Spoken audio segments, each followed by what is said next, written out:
వీళ్ళు ఈ మొత్తాన్ని కలిపి అమరావతి చేసేయాలి. యాజ్ పర్ నామ్స్ అయితే గనక కార్పొరేషన్లను రద్దు చేసి, మున్సిపాలిటీని రద్దు చేసి, పంచాయతీలు రద్దు చేసి చేసేయాలి. వీళ్ళ భయం ఏంటంటే అది చేసేస్తే రేపు పొరపాటు నీళ్ళు ఓడిపోతారేమో ఆ భయం ఉంది, వీళ్ళని వెంటాడుతోంది. ఓడిపోతే జగన్ వచ్చి అమరావతిని మార్చలేడు ఈసారి, కానీ ఆ ప్లేస్ మార్చి అతనే చెప్పినట్టు మచిలీపట్నంలో కట్టుకుంటాడు సెక్రటేరియట్, విజయవాడలో కోర్టు కడతాడు. ఇప్పుడు ఈ కోర్టు ఎట్లాగే ఉంచుతాడు హైకోర్టు. తర్వాత శాసనసభను తీసుకొచ్చి దీని దగ్గర పెడతాడు గుంటూరు దగ్గర. ఆ ఊరు ప్రజలు వద్దంటారా గుంటూరులో అసెంబ్లీ పెడతానంటే? మచిలీపట్నంలో సెక్రటేరియట్ కడతానంటే వద్దంటాడా ఎవరన్నా? ఇట్లాగా నగరం విస్తృతం అయిపోతుంది.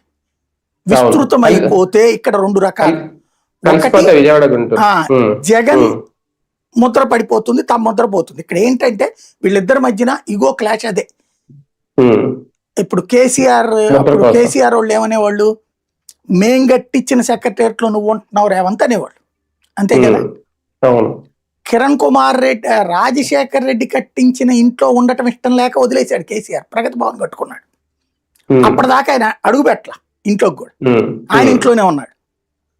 తర్వాత సెక్రటేరియట్ కూడా తను కట్టించుకున్నాక వచ్చి ఉన్నాడు ఆయన, గుర్తుంది కదా. సెక్రటేరియట్కి వెళ్ళేవాడు కాదు కదా కేసీఆర్, ఇంటి దగ్గర నుంచే పరిపాలన జరిగేది. ఆ తర్వాత రేవంత్ వచ్చాక కూడా మొదట్లో ఏమనేవాడు కేటీఆర్, మేం కట్టించిన భవనంలో నువ్వు ఉంటున్నావు అనేవాడు. సచివాలయం కొత్తది కట్టించారు కదా, పాతది బాగా కొట్టి మేం కట్టించిన భవనంలో నువ్వు ఉంటున్నావు, తెలంగాణకు మేమేం చేసాము అదే సాక్ష్యం అంటాడు ఆయన.